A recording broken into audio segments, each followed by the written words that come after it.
because if all of us remembered every traumatic thing that happened to us in great detail and saw it in our head in full color like a movie, we would probably look at life way different. And like that's kind of some of that stuff like changes who you are. If you could recall all of that. So that's what I mean by a survival mechanism. I would say 45 minutes to go through this whole thing. But eventually she gave her a hug and kind of absorbed her in a way. And then all of a sudden she was back where we were at. Welcome to the Citrine Path, a space for healing, transformation, and authentic connection. Join us as we explore spirituality, energy, personal growth, and the journeys that shape who we are. Light the path within and step into the conversation. Hello, everybody. Welcome back to another episode of the Citrine Path. So, we're going to kind of carry along with the trajectory we've been going in, and we're going to be talking about soul retrievals, or also we do a soul fragmentation. So, they're very similar forms, but the way to get there is a little bit different. So, for anybody who doesn't know, what is a soul retrieval? I think to answer that question, I kind of got to explain why we would do it. So we were just discussing earlier that we have been taught a couple different modalities or ways to do the same thing.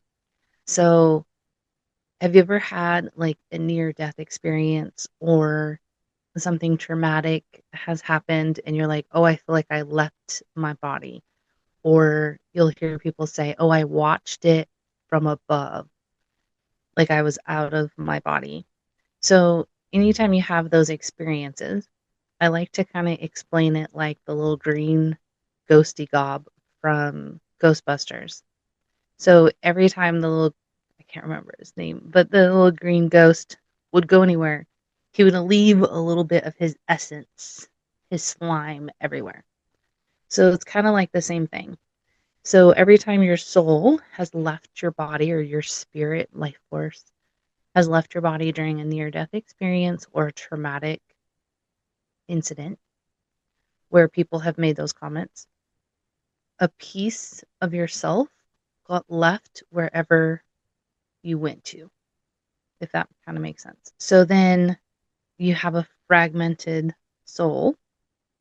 And to do a soul retrieval is to go and try to call back those fragments of those pieces of your soul or your life essence that got left behind as a survival mechanism and call them back to you.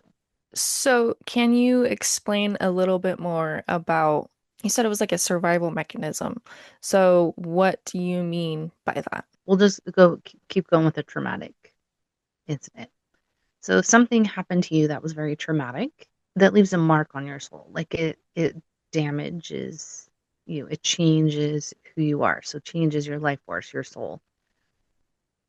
So when you leave, the idea and theory is that that's like a survival mechanism for your soul.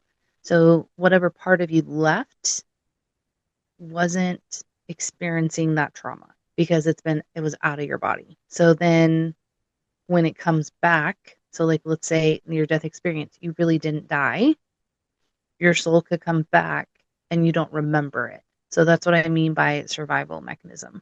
So you'll hear a lot of people say like, I don't remember the accident or I don't remember 2 days before the incident and the incident.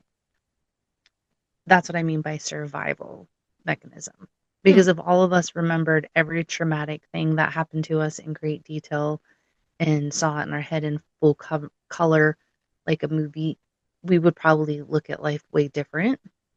And like that's kind of some of that stuff like changes who you are. If you could recall all of that.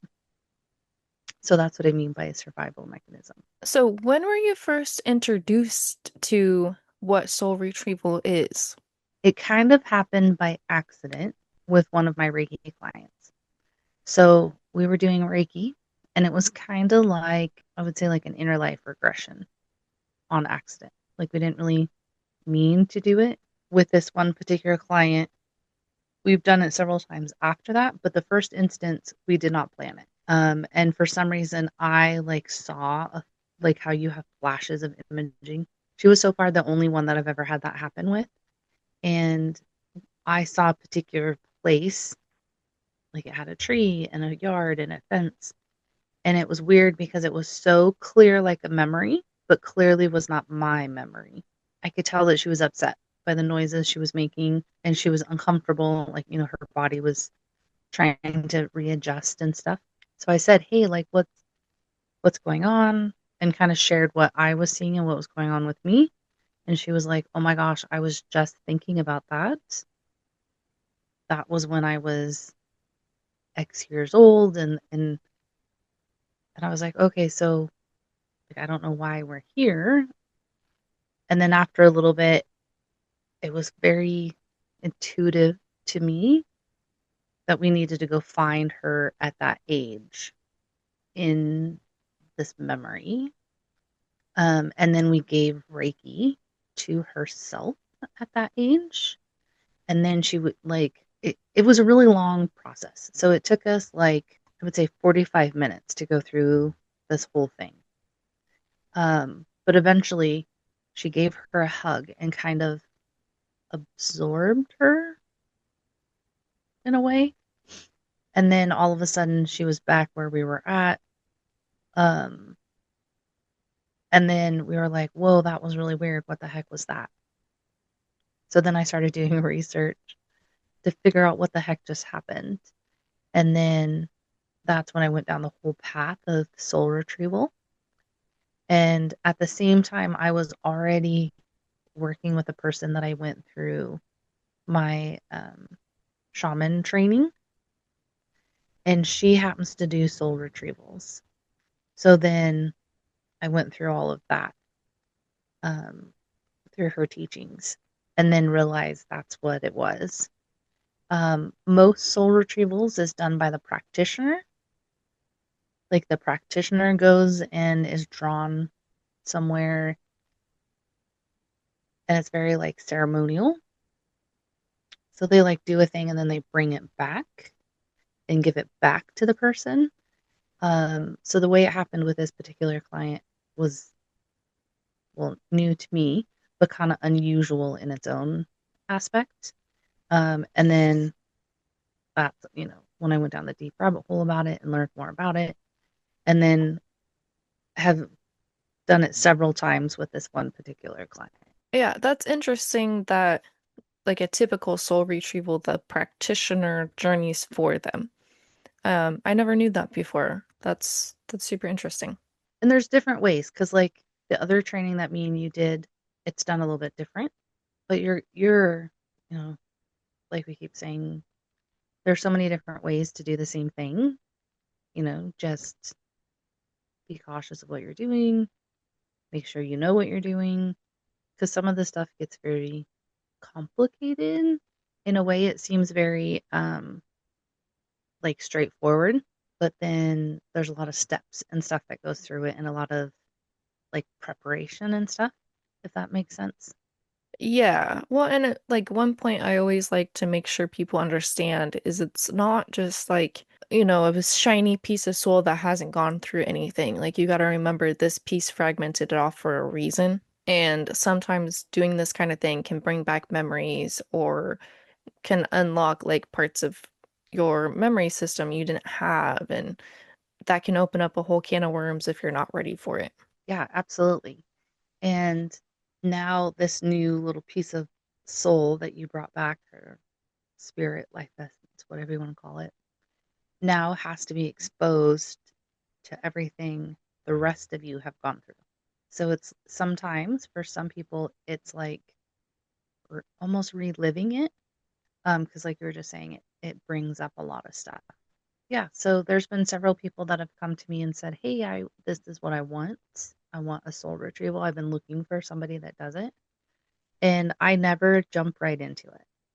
So I always do like a full Reiki session first, and then do something that I've kind of came up with. I don't know I'm sure other people do something similar, but kind of like a release of all the other stuff they've carried, any souls that they've collected or pieces that they've collected of somebody else's, and send that all back and like prep them for receiving theirs. And I've had several clients that at that point was like, I'm not ready for this. I thought I was, but I'm not. And then they'll pause it there. And then months later, we'll come back and be like, okay, now I'm ready. So I do feel like there's a lot of prep and stuff that you need to do ahead of time to like get ready for it. So you mentioned something right there. You mentioned collecting other people's souls. Can you elaborate on that? Yeah. So not like, like you're not purposely stealing people's souls, but the idea goes with, let's say, for instance, you're really sick and not doing very well. And I'm like, oh my gosh, please just let her live through this. Take me instead, that kind of thing. So if you're sick and your soul, your life essence, needs help, more energy, it's broke, like whatever reason why you're sick. In theory, I just gave a piece of mine to you to try to heal you, make you whole, that kind of stuff. If your soul needs it, if that's what it needs, and someone's trying to do that, or like people like, oh, I gave them that person a piece of my heart and I've never gotten it back. Like there's a hole in my heart after this relationship, that kind of stuff. So it's kind of the same. See, I've never connected or thought about gave you a piece of my heart as being like, that just makes sense. So you could collect these pieces through your lifetime because at the point you needed it. So that's when I said we clear and release. So we intentionally go through and try to clear all those off you and have you release those. So that way you have a space for yours to come back to. Because if you've collected all these pieces when you were sad or sick or unwhole in any way, that you've collected these pieces or people have given them to you, so you're whole. So if you're whole, where is yours going to come to? Right. I can't. So you have to like do the inner work and prepare yourself and be willing to release and give back what was given to you. So that's like cutting ties with old relationships, giving people their piece of their heart back. So then that way you can receive yours and have space for it. What does the process of a soul retrieval look like from your perspective? I would say it's very similar to like a Reiki session or one of my typical sessions. So they come in, we try to get them super comfortable, relaxed. We do some grounding, and I usually start with Reiki anyways, just to help get their, high vibe energy up as much as I can. And then just do one last like boost of energy to their body. And when I do Reiki, I'm thinking that I'm giving them Reiki, the light energy and love to heal their mind, body, and soul. So I do that to kind of like get them ready. And then I have like a script that I do that puts them in a meditated state. And then I've kind of merged the shamanic way I was taught and then the way that we were taught through our last class course that we did of the fragmented soul. And I've kind of blended them together. So I have them come with me. I have found that that is more useful for me, but they don't necessarily like revisit the trauma. So it's not like I'm making them go back through whatever caused the fragmentation. They journey with you to like the location of wherever this trauma took place, but not exactly the moment in time it happened. So like find them outside or sitting at a park or something like that, right? Right. Usually, so far in all of the clients I've done, it's been after the trauma. Like they don't necessarily know, some of them don't even really remember all of the trauma of what happened. They just know that at this point, something happened and it changed. Some of them in like I've had one that's like it was like a near death experience, and they knew they had the accident clearly because they had to heal and it was a little bit more involved afterwards. So they went to their first memory afterwards and basically like called it back to them. So it's more of like kind of like the Lee Harris song. They're calling back their energy. So they're calling back their fragmented soul from that point to them healed and completed and ready to accept it back. That's super interesting. So while you're journeying with them, can you see everything that they're experiencing? Sometimes I can like I'll get it's more like a feeling of where they're at. Like I could be like, oh, we're in the sun, or I could feel like grass, that kind of thing. I don't really see pictures very often. A couple times I have. Like I said, it was like a memory, but I could tell it wasn't my memory. But I didn't get all of the details correct. But I could tell that there was a tree and this weird fence because the fence was really unique. And then I saw grass, but I couldn't say like any other details about it. Like I couldn't tell what was around it or like where in the world it was or anything like that. And then sometimes I get a memory of me at the age that the person is. So, for instance, one of them was I was like, oh, I had you and your brother. So, like in my memory, we were at our house, but you two were playing on the floor. And I know about by looking at you about how old you was. So then I knew about how old I was. And so I was able to say, okay, I feel like we're at an incident that happened with you when you were about this age. And she was able to confirm, yes. And in that instance, she was about the same age and had two babies. The babies were different ages than you guys, but she was the same age as me and had two little ones. So I didn't get exactly what she got and I didn't see exactly what she got, but I remembered me at that age. So then that was how I was able to make the connection. That's really interesting. Can people retrieve pieces of themselves through everyday healing practices? Or is this Mm, strictly something that has to be done in like a very formal setting? that's an interesting question. My initial instinct is to say no. So, particularly with soul retrieval and fragmented souls, it is recommended that you have somebody do it that knows what they're doing, just because you don't want to call something in that's not you, not a good high vibration energy. But in some of the training that we've done, a lot of it has said that you can heal yourself by doing the work and going through it. So I think there is some part of it you could do yourself, but the actual calling back your fragmented pieces of souls, I think if you knew enough about it to say, oh, fragmented souls, because not a lot of people talk about that and, you know much about it. I don't know. I would say yes and no, no and yes. What do you think? Because you've been trained in the fragmented soul way.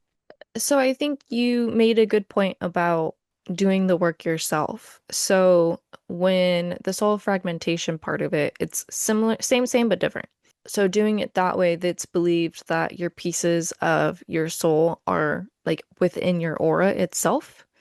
So they're not like super far away that you have to journey to get there or something like that. So, like you said, doing the work, going through like shadow work and things like that, those pieces can come back. But same idea, like you have to make sure that, the piece is ready to come back and you can't force it. And it's kind of like fishing, right? You can throw a line out there, but if you don't know the right place to go, you could either pull something in that's really horrible and have like some, SpongeBob fish come back, or, not get anything at all. So it's if you're interested in it and it's something you're intrigued about, then reach out and talk to us, and we love to answer questions or reach out to a different practitioner that you trust. But yeah, it's one of those things, anything with hypnosis, anything where you're journeying, messing with your brain, um, I would rather be safe than sorry, in my opinion. And every situation is going to be a little bit different. Everybody's experienced things a little bit different. So that's something to keep in mind too. Like you might have a friend that was like, "Oh, I feel like I was able to do it myself and this is what I did." But they might be a different point in their healing, like you said. A fragmented soul from the training that we've done is within your space where a soul retrieval is going to retrieve pieces of your soul or spirit that is outside of your aura. One thing that I think is really important to mention is being compassionate towards yourself, being generous towards yourself through this whole process. Because, like we've already mentioned, if you don't remember what happened, if you didn't even know you went through a trauma at that time, then there's going to be a lot that's going to hit you all at once. And, it's sometimes it takes you a couple of days to kind of figure out which way's up again. And you're like, oh man, all of this just happened. I just had this retrieval. Apparently, my soul was fragmented. I've had people come to me and say they didn't even know that their soul was fragmented off. And then they're like, what do you mean? I don't have my soul? Like, what's happening? So that's a whole roller coaster in itself. So just be compassionate with yourself.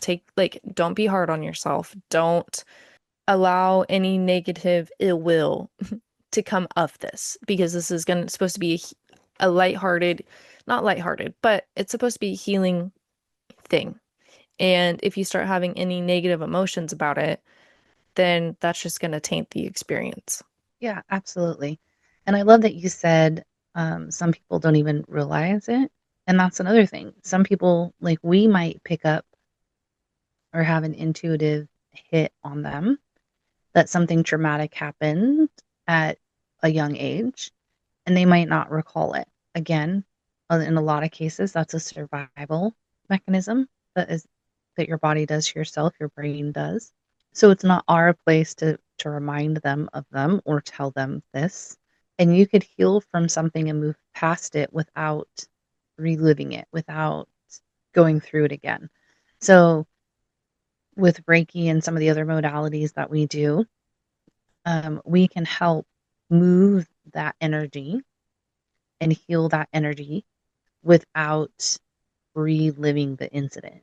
So even if you like, let's say somebody comes to us and they feel they have a fragmented soul, we don't have to remind them or give them the playbook of what happened to them if they don't recall, and just help heal them through Reiki and some of our other modalities that we do. I'm So, do you feel like you've ever had a soul retrieval yourself?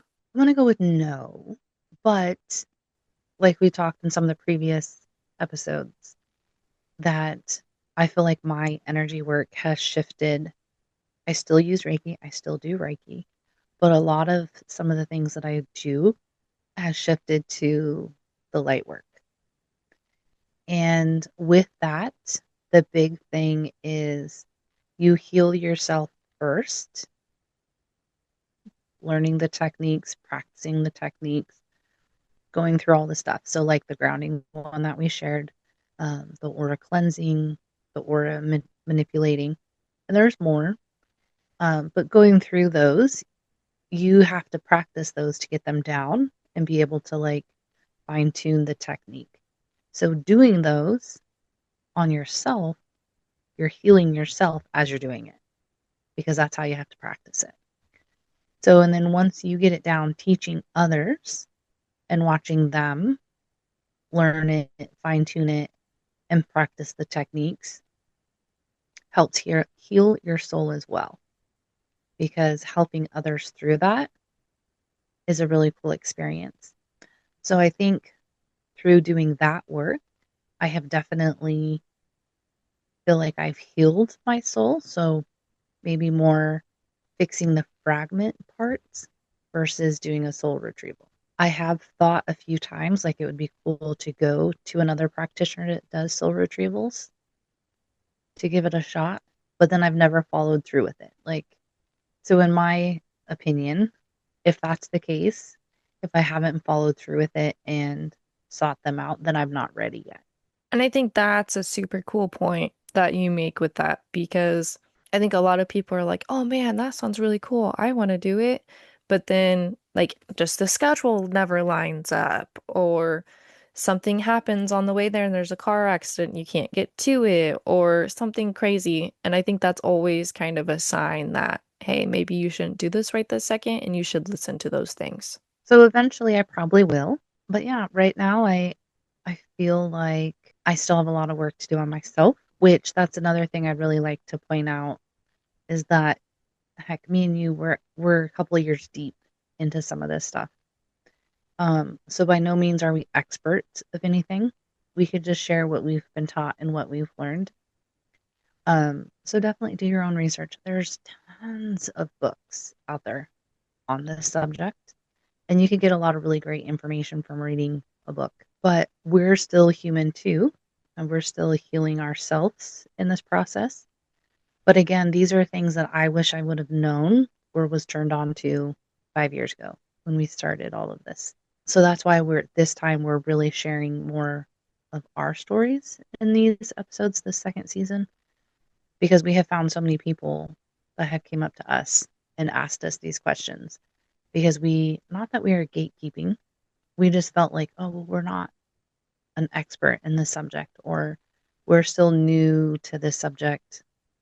But if we could help one person put them on a path or be like, oh, wow, that's what's going on with me, and give them a little bit more information and a little bit more research or tools to go look for stuff. Because if you don't know what's out there, it's hard to go do research on stuff and look for answers. If you don't know, like if you didn't know soul retrievals and fragmented souls was a thing. So, what do you think is the biggest misunderstanding that people have about soul retrievals? I would say, from my experience, the biggest thing was that people just be like, oh, yeah, I want it done and just do it. Like they could just come in for like a quick session and just get it done.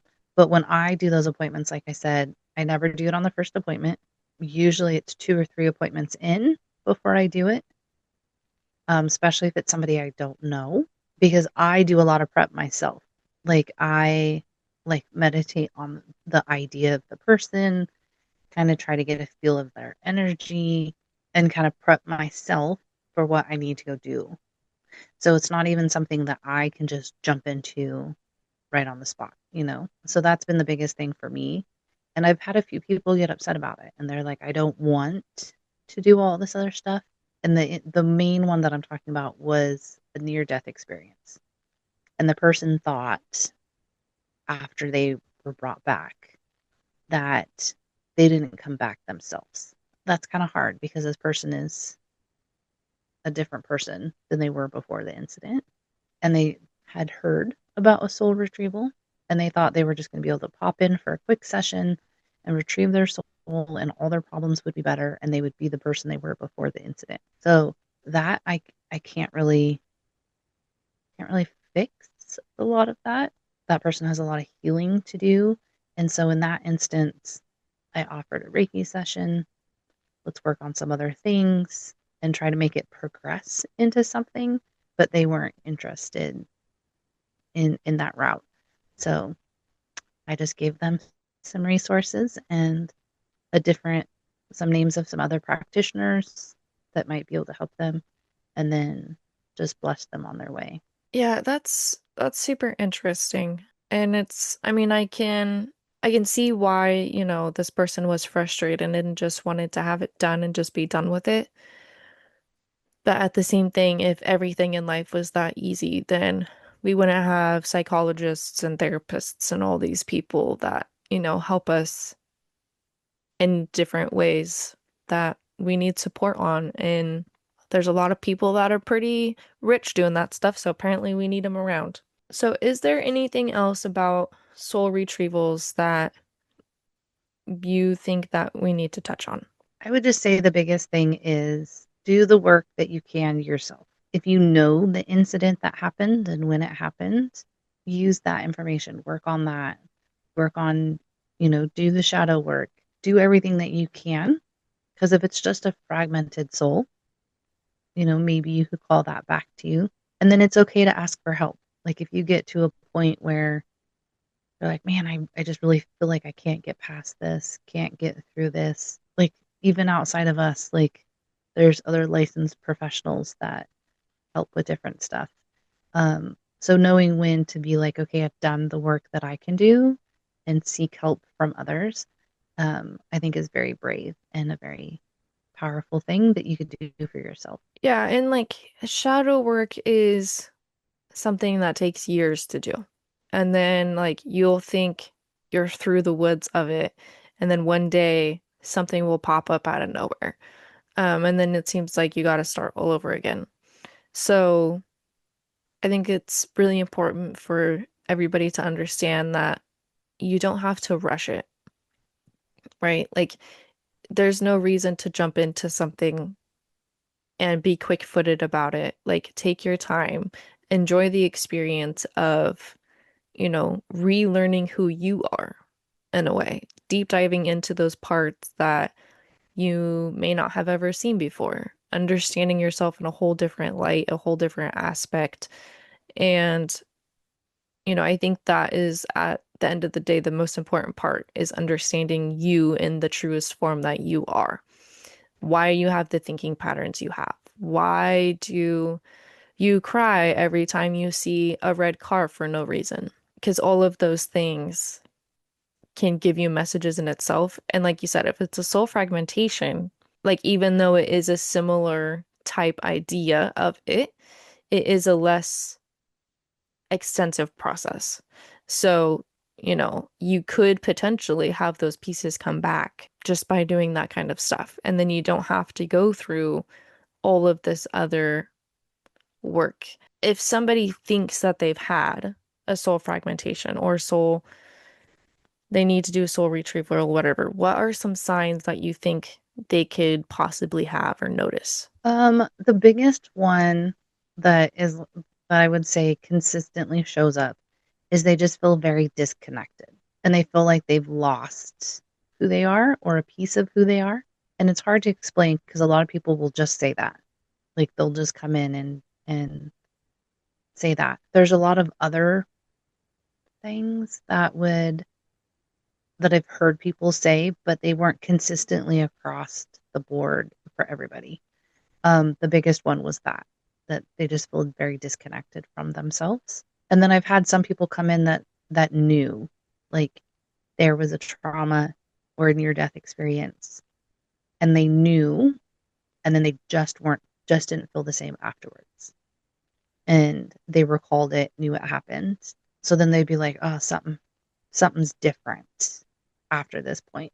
So then that's like those are the biggest things that usually come across. Yeah, and I've also heard people say like they feel like they lost a piece of themselves.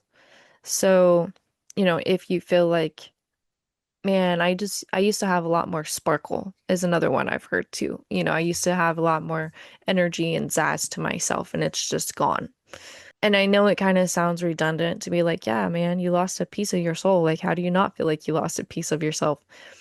But like, think of if you've ever been in a moment where you just feel like you lost something at a deeper level than just like losing a phone or something. It's that longing for finding something that you feel like is missing, but you can't put your finger on what. Something just doesn't feel right. Um, you used to be more fun or this, that, and the other, and you just don't even have the drive to do that anymore. That could be super big indications that it's piece fragmented or you need to do a soul retrieval. It could be too that it's like right there, like you've done the work and you're almost completed. And you just need that little bit of extra help using Reiki to call in to give your body, your soul a little bit more energy and love. Could be that missing key that finishes that process and moves some of that stagnant energy out. Yeah, so like if somebody feels like they've collected other pieces of other people's souls, what is there something they can do to like help release those? Yeah, I would imagine by healing yourself and kind of going through what we've already kind of talked about, consciously releasing them and knowing that you're letting it go and thank it for what it's done, but sending back other people's energy. And, that could be done by movement, body movement. So, like doing yoga or Tai Chi or any of that, like putting the effort into it and putting the energy into letting it go, meditating and visualizing letting it go are all good ways to practice that. So theoretically, right, if you then release other people's pieces of their soul and let them go back to them, right? And if there's holes, so let's say for me, right? I like sit down and let everybody else's send back to them. Then I have holes in myself, right? So then let's say for example, then I start collecting new pieces. Is this going to just be like a repetitive occurring thing until you can get yours to come back? You're coming up with some good questions today, Amber. I would, hmm, my initial instinct is to say no. Because you're making an effort, like a conscious effort to release other people's energy that does not no longer serve you. So doing that and you're on purposely making it or asking it to leave, to make room for your own, I feel like whatever is out there, your like fragmented souls, powers would come back. Like if you're able to release somebody else's and send theirs back to them, you would be able to call your fragmented pieces back. Super interesting. So if I have pieces of my soul, like let's say like when whatever, right? So if I gave pieces of my soul to somebody when they were sick or whatever have you, and they finally released them, do you think I would feel a difference if mine like came back? I don't know. I would say probably not because it didn't leave you due to trauma injury of yourself. You free willingly gave a healthy piece of your life energy, for soul, heart to another to like help them. So if they were done with it and released it back to you, they're returning a happy, healthy amber soul. Yeah, but what if it's not? What if they messed it up while they had it? I think you're going in a direction that I don't have answers for. Probably, but that's what my squirrel brain does best. That I don't know. But if you're doing the work and all of this stuff, then you're just going to cleanse that little soul and heal it just like you would the pieces you already had. Yes, that's fair. Man, it really makes you think, like talking about this. And then, like that, obviously, you could tell my little brain's kicking. So let me What? ask you a couple questions. Yeah. So you asked me about, do I feel like I've healed my fragmented soul or did a soul retrieval on myself, or if I've ever done one? How about you? I think so, but I think it was more so it was in my dreams. And it kind of feels weird to say that and like think about it, but while you're sleeping, your people believe that your soul comes out of your body and like runs amok. I remember we went to, like in my dream, I was walking to a place that we used to go to all the time where we held our horses and stuff at. And like I seen myself standing at like the gate looking into the arena, just watching. Because when we were kids, that's what we would do all the time. We would like line up on the fence and just kind of watch the big kids and the adults, practice for the upcoming competition or whatever was happening, and we would just sit and watch them. So I was standing there and had kind of one foot picked up on the fence, and I just seen myself from behind, but I knew it was me. And so I just kind of walked up and just was standing next to me, and just asked like, "Oh, well, what are you watching? Like, what are they working on today?" And then I rested my hands up on the fence, and was watching over the top of it. And then all of a sudden, I felt a tug on my pant leg, and I turned around, and then I watched her shadow morph into mine in the sun. So I guess in the aspect of things, yes, I guess that was kind of a soul retrieval because that was an aspect of me that I guess looking at the shadow morphed into mine. But again, it was while I was sleeping. So I wasn't like consciously doing it. I didn't, intend or even have any draw to do anything like this. But I, have spent a long time re-healing myself, like digging deep into, why I feel the way I do, why this happened, why I reacted to this situation, and, being gracious with myself, but also holding myself accountable. Understanding that even when I do have those feelings and those emotions, that take accountability for it, figure out why I'm feeling this way, and then move on and understand, hey, you know what? This emotion or this way I was feeling wasn't okay, but it's fine that I felt this way because X, Y, and Z, and kind of go from there is the way that I kind of, I guess, led up to that point. Yeah, but you've also done a lot of practice with lucid dreaming. Not on purpose. So that's what in our course, the instructor lady, that's what she does is lucid dreaming when she dreams for her clients. So you've told me that you on had intentions when you went to sleep and like asked questions and then dreamed things. So I mean it makes sense that you would do it to yourself during the dream because that's kind of what you were working on. I forgot I did that. See, I remember these things. Yeah, you do. Start calling you Dumbo. You got brain elephant brain. Fully on cool stuff. Yeah, I completely forgot that I did that. Yeah, and lucid dreaming is so cool. Maybe there's another episode idea right there. I'll put that down. Right. I have I have books on that one too. I don't know. Lucid dreaming scares me. There was a movie I watched one time, and it was about a little boy, and it was like a scary horror movie. And he lucid dreamed, and like bad energies were like coming to try and steal his soul from him while he was lucid dreaming.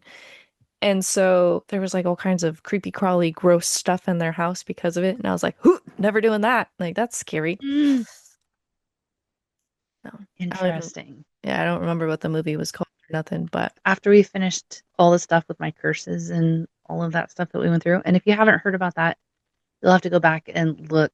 It's a few episodes back, but I think the episode is called something of Breaking 63 Curses or something. So you'll have to go back and watch that. But that was one of the things that the ladies said, pay attention to your dreams.